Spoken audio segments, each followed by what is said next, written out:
Welcome to Warriors Latest. As always, I am your host, Max Arizin. Don't forget to like, subscribe, and hit that notification bell if you enjoy the show today, as I do post new Warriors videos daily.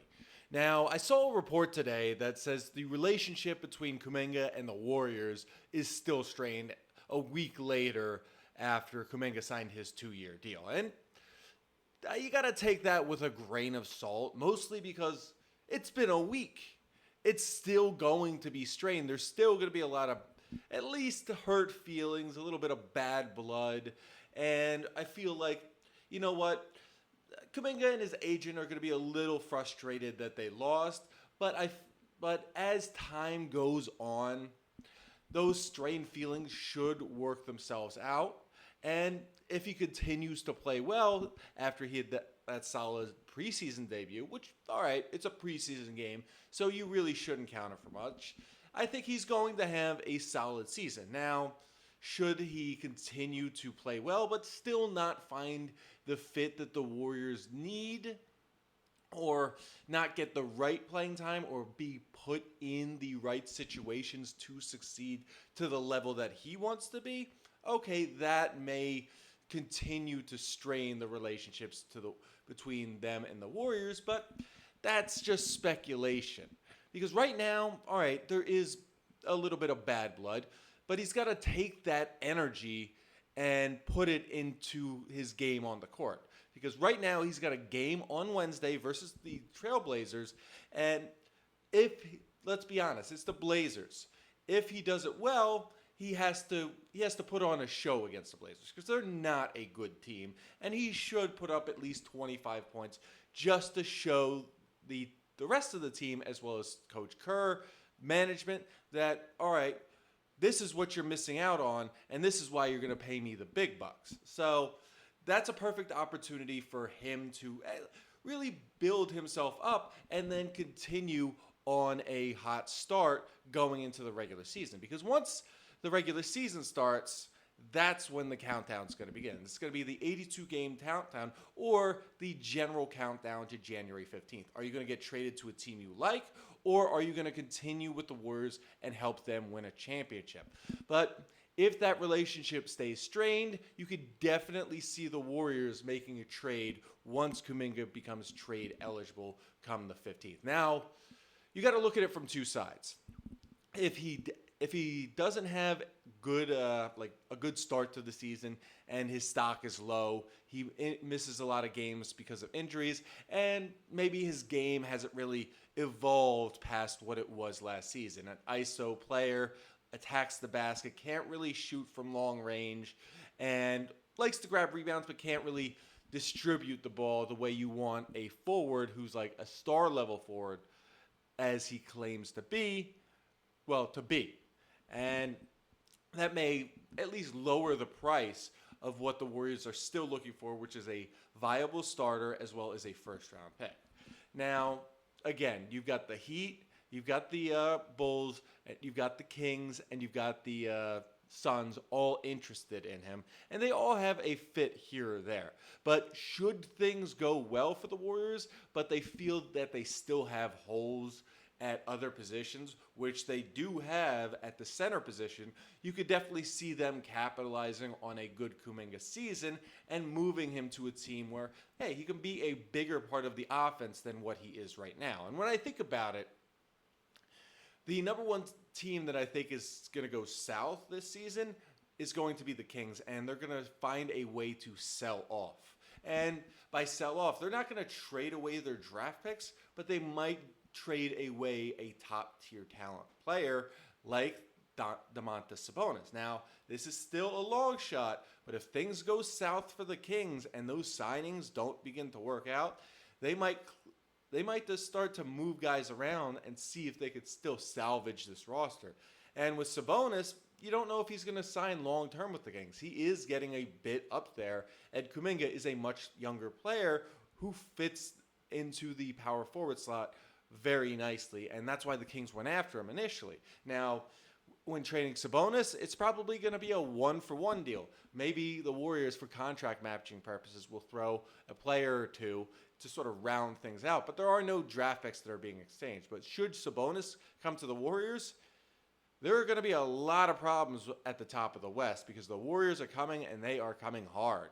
They are after it, especially after what we saw in that little brief glimpse we had in the full starting lineup Sunday evening. So I definitely see something like that happening. Or even with the Suns, I definitely see, say, a bigger deal coming from the Suns than what they were offering over the summer, along with those 4 second-round picks, mostly because Kuminga is getting the full 22.5 million, and then there's the trade kicker, and you could throw some things here and there. So the Warriors are going to get a lot of depth from the Suns if they make a trade with them.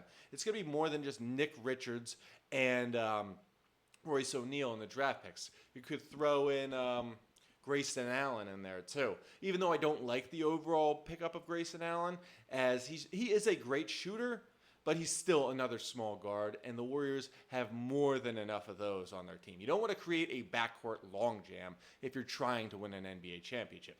We've seen this before. You cannot have 2 small guards in a championship backcourt. There's a reason the Dubs traded Monta Ellis all those years ago when Steph was drafted in '09. Monta knew it, Steph knew it, but Monta was the mature one and asked out first because he knew it wasn't going to work with him and Steph on the same roster. So I definitely see that something like that happening, or even with the Bulls. Now, the Bulls are the most likely scenario, in my opinion, to trade away a first-round pick in exchange for Kuminga because they have a lot of expiring contracts, and if they do semi-well, that first-round pick may not be as valuable as the opportunity to trade for Kuminga while also giving up an expiring contract that they really weren't going to re-sign anyway. So say they trade a 26 first-round pick, okay, maybe it's top 10, probably not. Or even if it has some protections on it to the point where, all right, if we make it past like this side of the lottery, it's not the end of the world because the players that we're looking for aren't going to be there or be at the same level that Jonathan Kuminga is, and we're just giving up an expiring contract anyway. Hell, they could trade Zach Collins and a first-round pick, well, let's say top 3 protected, and probably get away with it because Warriors need a big man and they want a first-round pick. So I could definitely see that happening. I'd prefer it be Vucevic, as I love him as a player, as well as a protected first-round pick for Kuminga alone, and maybe they throw in a nice little young player for salary cap matching purposes, or even on top of that, say Moody and Heel don't really work out by January 15th, and they're still not really picking it up. You trade them for other expiring contracts on the Bulls, and you still get that first-round pick because it's a lot easier, at least in the long term, to trade manageable contracts like Moody and Hield, who can be serviceable players, than it is to not trade an expiring contract of a guy you're not going to re-sign come the offseason. So I definitely see the Warriors being able to take advantage of that, especially come January 15th, or the trade deadline, because if nobody wants to pick up these expiring contracts, yes, there is cap space for the Bulls, but how many players are actually going to move around this offseason? You don't know. And the Bulls, they have their first cornerstone in Josh Giddey. Everything else is sort of rolling the dice. I'm not sold on some of their young rookies, and I'm not sold on the rest of the roster outside of Giddey. I'm definitely not sold on Kobe White, so I definitely see him being traded for a late first-round pick or even being thrown in to a Warriors deal sent to a third team in exchange for Kuminga. So Bulls are definitely one team to look out for. Now with the Heat, it's really going to be hit or miss if they decide to trade for him because they don't want to bring in a player who has had a strained relationship with his previous front office, and then you're bringing it in to what Shaquille O'Neal likes to call the dictatorship. It's Pat Riley's way or the highway. And I don't know if that's going to work with Kuminga, and it may just end up being a one-and-done deal, like similar to Rajon Rondo going to the Mavericks way back in the day. Mavericks thought they were getting a stud. They ended up getting a dud. So that was just a terrible pairing.